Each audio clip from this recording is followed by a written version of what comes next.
Hello everyone, welcome to another WordPress tutorial. By this point you're familiar with what WordPress is, and perhaps you're convinced that it's worth giving a try. So how can you have your own copy of WordPress to click around in and experiment with? Well, you have three primary options. Option 1 is WordPress.com, which I will explain in detail in just a moment. Option 2 is to sign up for web hosting, which I will explain in detail in just a moment. And finally, option 3, simply install WordPress on your computer. So let's now explain these in detail. So option 1 is WordPress.com, which I won't explain in too great of detail because I don't want this video to become a commercial for or against WordPress.com. So for now, I will just say this. If you're interested in getting your hands on WordPress and you want to experiment with posts and pages and you want it today, this hour, this minute, you can't beat WordPress.com. Beyond that, all I can say is that it's up to each individual website owner or business to perform their own research and decide which route makes the most sense for them. So let's move on to option number 2, which is signing up for web hosting. Now there is a virtually limitless number of web hosts out there, all competing for your business, and I'm not going to any of them. There are exceptions to the rule, but in general, you get what you pay for when it comes to web hosting. So I'll let you decide what an appropriate budget is for your web hosting. One of the main things you want to look for is that the web host advertises that they support WordPress or that they support PHP and MySQL. Now in the modern era, the vast majority of web hosts will offer that support no problem. And they'll usually make it very easy, perhaps even one click away, to get WordPress installed and set up on your web hosting. Now I will say this, a lot of web hosts really advertise the fact that they offer easy one-click WordPress installers. And while that's a great feature, you only need to install WordPress once per website. It really isn't rocket science.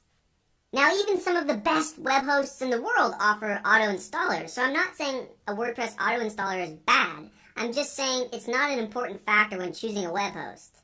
The important factors are the speed of the servers, the reliability of the servers, and actually I would say most importantly, the number of customers they cram onto a single server. So make sure you watch out for those factors when you're reading customer reviews of different web hosts, and you shouldn't have any trouble finding an excellent web host for your WordPress website. So moving on, let's review option 3, installing WordPress on your computer. Now option 3 is what I recommend if you're really interested in learning about WordPress and learning how to get the most out of it. If your goal is to simply have a website up and running as soon as possible, you should really choose option 1 or 2. Because this option 3 of installing it on your computer does not result in the general public being able to see what you create.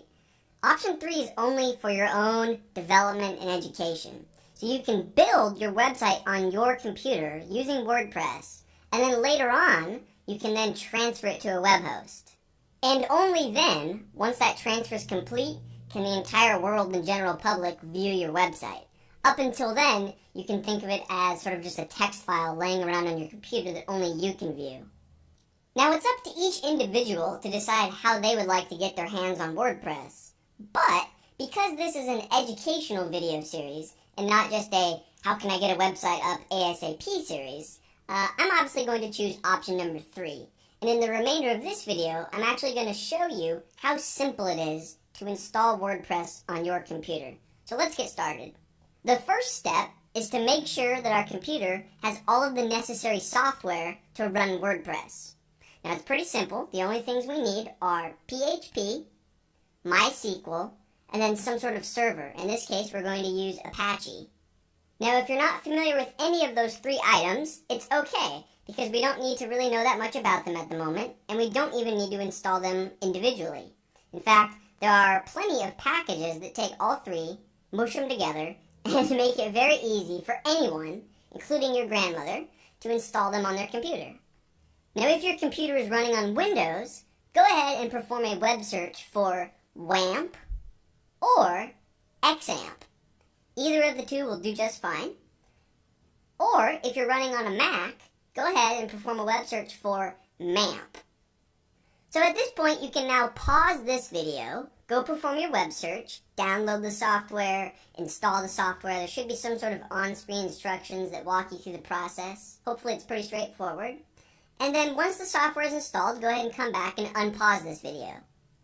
Okay, at this point, I will assume that you're resuming this video because you've successfully installed either WAMP, XAMPP, MAMP, or some other PHP Apache MySQL package, and you're now ready to carry on. So the next step is to create a database. So you'll need to make sure that whatever program you just downloaded has been launched and make sure that it's open and running. And then what we're looking for is something called PHP MyAdmin. Now, depending on which software package you chose, finding PHP MyAdmin might be a little bit different. But no matter which package you chose, there should be some sort of either new icon representing the software, or when you first launch the software, it should open up some sort of screen.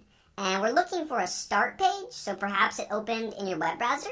But in general, just look around for some sort of options or start screen and look for the phrase PHP MyAdmin. So once you've pulled up PHP MyAdmin, it will look something like this. And our task is very simple. We simply want to click on this database tab. And then where it says create new database, you can enter any name you want. I will call this database Learning WordPress. And then simply hit create. And that's it. So that step's complete. The next step is to visit wordpress.org and follow the download buttons to download the latest zip file of WordPress. So once you've finished downloading WordPress, go ahead and extract the files. You can either double click it, or depending on your operating system, perhaps right click and click extract now. And then you should end up with a folder called WordPress. Our next task is to move this WordPress folder out of our downloads folder and into a new special folder that was created just a moment ago by MAMP, XAMPP, WAMP, or whichever package you chose. Now, the name of this new special folder and the location of this new special folder will differ depending on your operating system and the package you chose, but in general, this folder is referred to as the local host directory, and it will be usually named something like htdocs, or public HTML, or www. Now, I would start by looking somewhere either in your C folder if you're using Windows, or somewhere in your applications folder if you're using a Mac. But if you still can't find this new folder, go ahead and perform a web search for local host directory, and then just include the name of the package you downloaded. Now, once you've located the special local host directory folder on your computer, go ahead and move over, cut and paste or drag, however you'd like, but move over the WordPress folder that we extracted into this new special folder.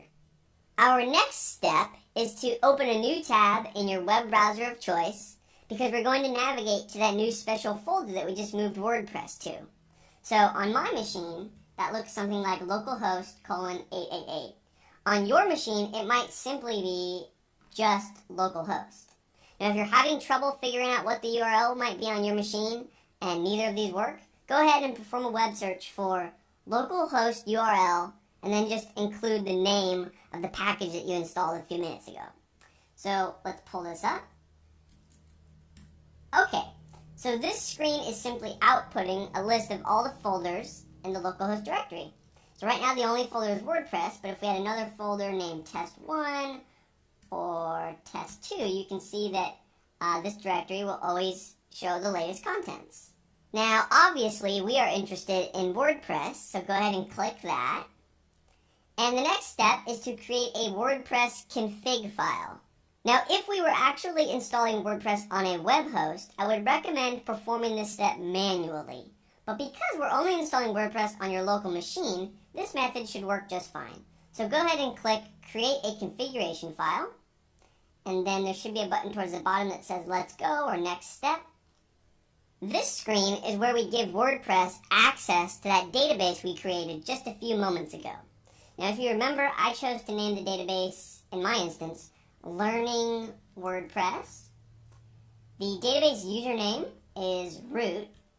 Now, for this password field, you can either leave this blank or type in root. And it really depends on the package that you installed, whether you chose MAMP, XAMPP, or WAMP. In my case, the password is root, but yours might be blank. This is definitely localhost. And then you can choose to put something here if you'd like. Doesn't really matter for your instance. But you could name this test site. Or you can just leave it WP underscore. And then simply click submit. If you see this screen, excellent. That means WordPress can communicate with the database that we set up. Now go ahead and click run the install. And from here, it's pretty self-explanatory.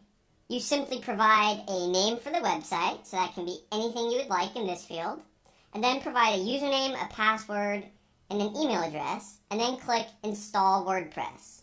Next, you will see a screen saying Success. Now, a quick note, I chose admin as my username, and if this was on an actual web host instead of just our local machine, I would recommend not choosing admin just for security reasons because it's so predictable. But because this is on your local machine, security is not of the highest concerns. This isn't an actual public-facing website, so that's fine. And go ahead and click Login. And once you enter that username and password, you're done. We're complete. Congratulations. You have your own personal, local copy of WordPress that you can experiment with. Now, in future lessons, this means that you have your own WordPress environment to follow along with as we roll up our sleeves and continue to learn more and more about WordPress. So thank you very much for watching this lesson, and stay tuned for more WordPress tutorials. Thanks. Bye. And nothing ever will. Tried to stay sober, tried to stay clean. Let me